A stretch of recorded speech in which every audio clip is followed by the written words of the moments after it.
Thanks for your company here on AM Agenda. Joining me now, Liberal frontbencher Mitch Fifield, Labor frontbencher Andrew Leigh. Thank you both very much for your time. Let's start with this intelligence sharing deal with Iran. Mitch Fifield, is there a risk that this will come back to bite us in the future? It wasn't that long ago that they were considered the enemy. Well, we've got to be very careful, obviously, in our dealings with all nations, but there is the opportunity here, potentially, for the Australian government to have information on Australians who are foreign fighters. We know that Iran is involved in Iraq. We know that Iran is in places that we're not. They do have a good line on who is who in many instances. So there could be the opportunity for some intelligence sharing there. But we're always careful and prudent in all of our diplomatic relations. It's only sharing, though, on Islamic State militants rather than broader intelligence, I assume. Well, the discussion, as the Foreign Minister has described it, is that it related to Daesh and also to Australian foreign fighters. So we rely on what the Foreign Minister says, but look, we're always very, very careful and prudent in our diplomatic relations. Andrew Leigh, does Labor's bipartisanship on this national security matter extend to intelligence sharing with Iran? David, as I understand, we're still awaiting briefings on this, and we'll want to see what the government wants to do. Of course, you know, the Iranian people are a people of great energy and verve, but the human rights record of Iran is deeply concerning. This is a country which has the death penalty for adultery, for homosexuality, which has a record of rape and torture of dissidents within its jails, and of crackdowns on the media. So we need to tread very, very carefully.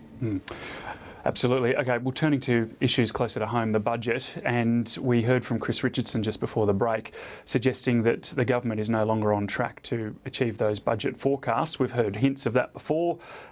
What is the government's position here? What is the government's strategy in terms of delivering diminishing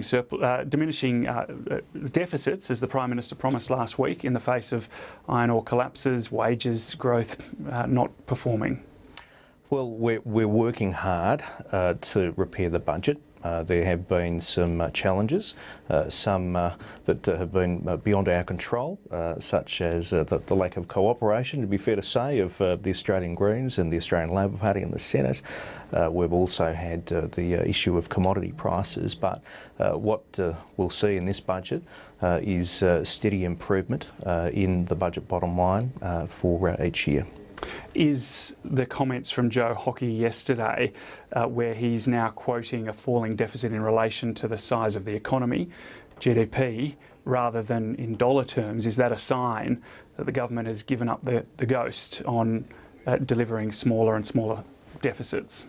Well, look, debt as a percentage of GDP is an important measure of debt. It's always there in the budget papers, so it's appropriate that the Treasurer referred to that. But what happens year by year in dollar terms, and indeed what the percentage of GDP that the debt is, we'll have to wait for budget night to see. Andrew Leigh, what do you make of that shift in rhetoric from Joe Hockey yesterday? How significant is it? Well, David, most economists wouldn't say that the number one test for economic management is debt and deficits. But Tony Abbott and Joe Hockey did. They said they would have the budget back in surplus in their first year and every year after that. Now we've seen them steadily backpedal on this, and to the point where they're effectively saying that they won't be bringing down debt in dollar terms, but the economy will continue to grow. So as a share, debt falls. This is a huge backdown from a coalition that campaigned on the issue of debt and deficits. But because of the decisions that they've made since coming into office, have been unable to implement that. But do you concede that there are external factors as well, as Mitch Fifield pointed out, including the obstruction in the Senate? There's always external factors that treasurers face. For Peter Costello, that was an Asian financial crisis. For Wayne Swan, a global financial crisis. For Joe Hockey, the fact that iron ore prices now are back where they were in 2008. But let's keep it in perspective. If the government wanted to take serious action, they could use Labor's plan to return $7 billion to the budget bottom line over 10 years by fairly taxing multinationals. Instead, we've got Joe Hockey's plan to have a plan where he's going to go off and set up a working party with the United Kingdom. That's not good enough. Australians want action on multinational taxation now. We need it built into this budget rather than yet another talk fest that allows Joe Hockey to go off and sit in London and have a chat about what he might do in an ideal world. The New Zealand Treasury Secretary has said over the weekend that it isn't the China slowdown that keeps him up at night, but the Australian economy. And John Key, the New Zealand Prime Minister, was asked about that at a news conference this morning. This is what he said.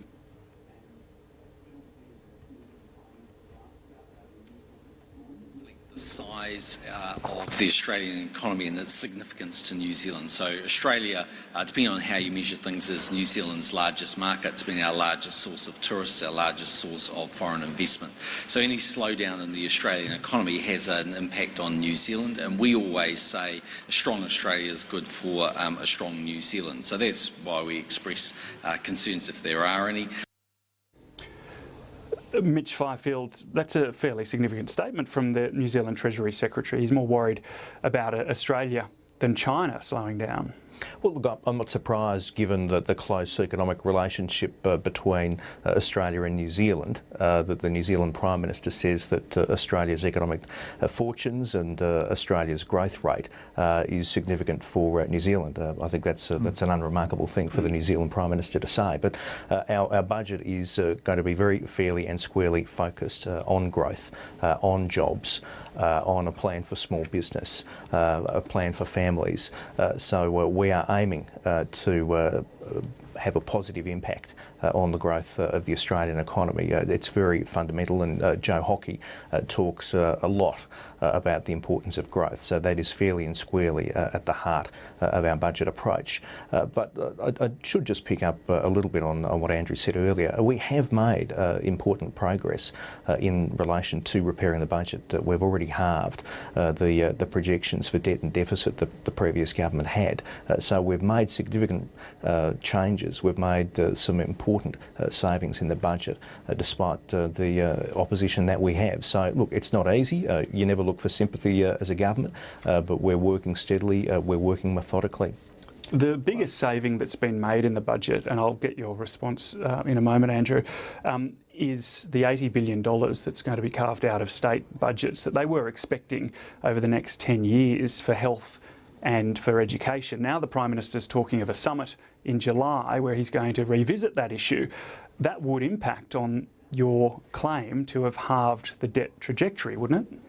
Well, look, we're not walking away from any of the budget savings measures that we've put in place. The Prime Minister's indicated that there'll be a retreat of leaders in July, and a big part of the focus of that is going to be the Federation and the way that the Federation operates. Now, the states, obviously, being big providers of health and education services, want to talk about the sustainability of health and education, but this will be part of a broader discussion as to what are the appropriate roles and responsibilities of the jurisdictions, and can we make the Federation work better?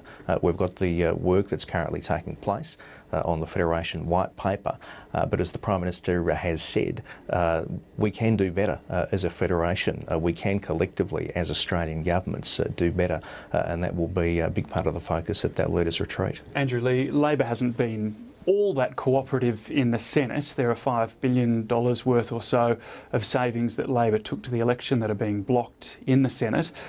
Will Labor be cooperative when it comes to a new deal with the states for health and education funding? David, we're certainly up for bipartisanship. We've supported more than $20 billion of coalition saves in the Parliament, including measures crafted in a way we wouldn't have crafted them. But we don't support it when Tony Abbott says he's going to rip away $80 billion from the state's health and education budgets. If Tony Abbott is going to go to a retreat with a retreat from that policy, then that would be a good thing. I mean, this is a Prime Minister who, over recent months, has been putting in place more backflips than the flying fruit fly circus. If he wants to do a backflip on this particular cut to the states, then that would be welcomed by many Australians. Because I think Australians are reasonably asking, why are you handing $1 billion back to multinationals at the same time as you're cutting the wages of the cleaners that clean your office? Why are you handing money back to high-income superannuants at the same time as you're looking to cut the pension and cut funding for needy schools? These are the wrong priorities for an Australia where inequality is as high as it's been in 3/4 of a century. Well, one of the ways that Labor would claw back some savings is through, it seems, although it's not yet completed policy, the reintroduction of a price on carbon. That is still something that Labor believes in, and the biggest greenhouse emitters in the world, including China and the United States, have actually questioned the credibility of direct action now that the carbon tax is gone. Andrew Leigh, perhaps first to you on that. Assuming you do bring back a price on carbon, is that a way that Labor sees as one way to get us closer to a surplus? Well, of course, an emissions trading scheme adds to the budget bottom line, but its main benefit, as economists recognise, is that it gets lowest cost reduction in carbon emissions. We put a cap on our emissions and then we know we're getting there. What we don't know with the Coalition's slush fund for polluters is what effective price they've gotten, because they're not releasing the results of the first auction. But we do know that it's not just economists now who are questioning it, but it's serious leaders from Europe, from China, from Brazil, are wanting to know why is Australia retreating from leadership on carbon pricing? Why is Australia pursuing an approach which doesn't seem scalable and which doesn't seem to have potential beyond 2020? We know unchecked carbon pollution threatens the barrier reef. We know it gives us more extreme weather events. We know it's got a large economic cost to Australia. And the slower we are to deal with it, the more costly it's going to be in the long run. Mitch Fifield, China says Australia is doing less than it's demanding of developing countries with the policy of direct action. Well, our direct action plan will achieve a 5% reduction on 2000 levels by 2020. I think it's unremarkable that in this process that's currently going on, it's a multilateral process with the provision of the opportunity for countries to pose questions to each other. Nothing unusual about that. Look, we've got our plan. We'll reach the target. We're currently in consultations about what arrangements will be for post-2020, as is the rest of the world. But I don't think people should get too excited in a multilateral context about nations asking each other questions. Because it's post-2020, I think that many of these countries are concerned about when they look to Australia, because we may be able to get to 5%, but direct action, it'll be very difficult under that policy to achieve much greater reductions like other countries have committed to 20% or 25% by 2030, for example. Well, look, we'll have to wait and see. We've got the consultations happening at the moment. What our arrangements are to achieve any agreements post-2020, that's a bridge that we'll come to in the near future. But I don't think anyone would doubt for a second Greg Hunt's absolute passion and commitment in this area. And we've got faith in the work that he's done to date and faith in the work that he'll do for the future. Senator Mitch Fifield, Dr. Andrew Leigh, thank you both very much for joining us here.